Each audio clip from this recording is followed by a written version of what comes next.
Hi, welcome from China, about 400 miles south of the epicenter of the coronavirus in southern China. Um, this video today is for the CDC.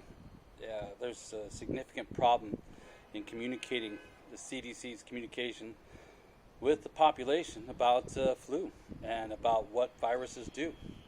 I don't think they put much thought into so many new viruses, MERS, SARS, now the coronavirus, Ebola, so many new viruses so quickly being added to the list, and the definitions of the viral nature of these viruses is unclear. Currently they use the terms airborne, aerosol, and water droplet to describe the virility of these viruses and how they spread. It doesn't tell the public anything. I've talked to people who think that airborne means that all the air can be contaminated with the virus, that it just goes up like dust and it can get you sick, kind of like some of the futuristic, post-apocalyptic movies in America that get you really scared. So let me suggest something to the CDC. Change your wording significantly.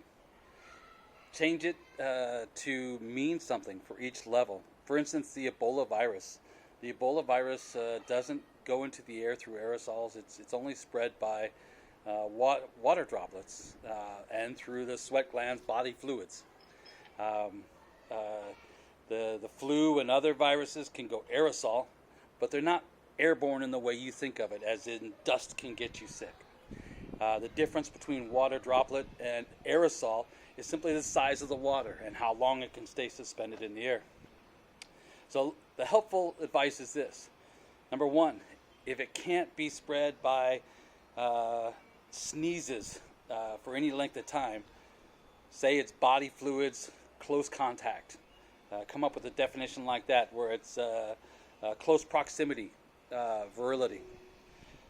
If it's like the flu and other viruses where it can get in the aerosol, it can get on surfaces, and it can stay around for a long time, then call it aerosol. Aerosol is a good word for it, but that's it. Aerosol means that it can be up in the air for a while. And then leave airborne for a future disease or a disease in which no air is safe, that you have to have purified air to survive.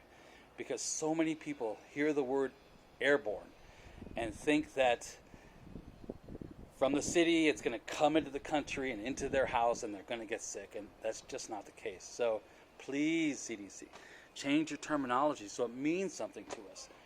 Another way to do it is to say, okay, proximity to a patient. How close are you to getting sick?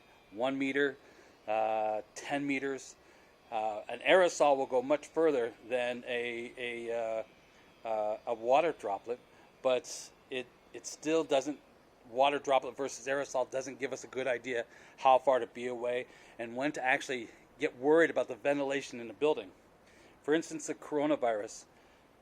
The coronavirus on this ship, we still don't know if it's going through the air vents in aerosol form or if it's simply surface to surface.